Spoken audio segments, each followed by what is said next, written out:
Hi friends, இப்போ நம்ம சிறகடிக்க ஆசை பார்க்க போகிறோம். சிறகடிக்க ஆசையில் வந்துட்டு ஃபன்னு எக்கச்சக்கமான ஃபன்னு, நல்ல ஒரு என்டர்டைன்மெண்ட் சீனாக போயிட்டுருக்கு. இப்போ என்னன்னு பார்க்குறீங்களா? ஒன்றும் இல்லைங்க, நம்ம ரோகிணி எல்லோரும் மொத்த ஃபேமிலியும் வச்சு செய்துங்க. வேறு லெவலில் இருக்குது. அதுவும் முத்து கிடைக்கிற கேப்பெல்லாம் நல்லா வச்சு செய்கிறாரு. ரோகிணி நீயே சமைச்சு சாப்பிட்ணுமா, பரிகாரம் பழிக்காதுமான்னு சொல்லிட்டாங்க. சாமி வாயில் போட்டுக்கோமான்னு சொல்லிட்டாங்க. நம்ம விஜயாவுக்கு கீ கொடுத்து திருவிக்கிட்டே இருக்காரு. விஜயா எதுக்கு ஆடுதோ இல்லைங்க, இப்போ வந்து நம்ம முத்து ஆடுற பொம்மையாக நினச்சி ஆடிட்டு இருக்காங்க. இது வேற லெவல் சீனுப்பா. அதுக்கப்புறம் ஆமா ரோகிணி பரிகாரம் பழிக்கணும், நீ போய் சமைச்சு சாப்பிட்டுக்கோ அப்படின்னு சொல்லிட்டாங்க.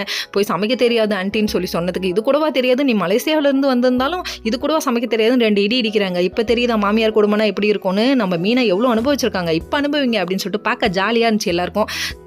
இதை பார்க்கும்போது ஒன்று தாங்க சொல்ல தோணுது, மிஸ் பண்ணிடாதீங்க, வருத்தப்படுவீங்க, இது ஒன்று தாங்க சொல்ல தோணுது. வேற லெவல் சீனு. அதுக்கப்புறம் பார்த்தீங்கன்னா மறுநாள் விடியுதுங்க. விடிஞ்ச உடனே மீனாவை கோலம் போடாத நிறுத்துன்னு சொல்லிட்டு போயிட்டு ரோகிணியை தரத்தரன்னு இழுத்துட்டு வராங்க. எதுக்கு ஆண்டி இழுத்துட்டு வரீங்கன்னு சொல்லி கேட்குறாங்க. இவ்வளோ நாள் ரெஸ்ட் எடுத்தால இப்போவா வச்சு செய்கிறேன்னு சொல்லிட்டு கோலம் போட சொன்னால் அந்த பொண்ணு ஒவ்வொரு புள்ளியிலையும் 1 கிலோ மாவை தூக்கி வைக்குது. ஐயோ, இது பார்க்க அப்படி திருஷ்டி கலைஞ்ச மாதிரியே இருக்குது, வீட்டுக்கு திருஷ்டி கலையுன்னு சொல்லிட்டு மரண கலாய்க்கிறாரு நம்ம முத்து. இவ்வளோ கலாயெல்லாம் பத்தாது தம்பி, இதுக்கு மேலே கலாய்ங்க அப்படிங்கிற மாதிரி தான் இருந்தது. அதுக்கப்புறம் ஒரு வேளை டேபிளுக்கு வந்து சாப்பிட்லான்னு சொல்லிட்டு டைனிங் டேபிள் எல்லாரும் உட்காடுறாங்க. உட்காந்ததுக்கப்புறமா எல்லாருமே பூரி மசாலா எடுத்து வைக்கிறாங்கங்க. இது பக்கத்துட்டு ரோகிணியும் எடுத்து வச்சுட்டு உட்காடுறாங்க. நீங்கள் சாப்பிடக்கூடாதுன்னு சொல்லி ஞாபகப்படுத்திட்டாங்க. அதுக்கப்புறம் இவங்க மட்டும் சாப்பிடாம இருந்தால் பரிகாரம் பழிக்காதுப்பா, நீயும் சாப்பிடாம இருக்கணும்னு சொல்லிட்டு மனோஜையும் உசுப்பேத்தி விட்டாங்க.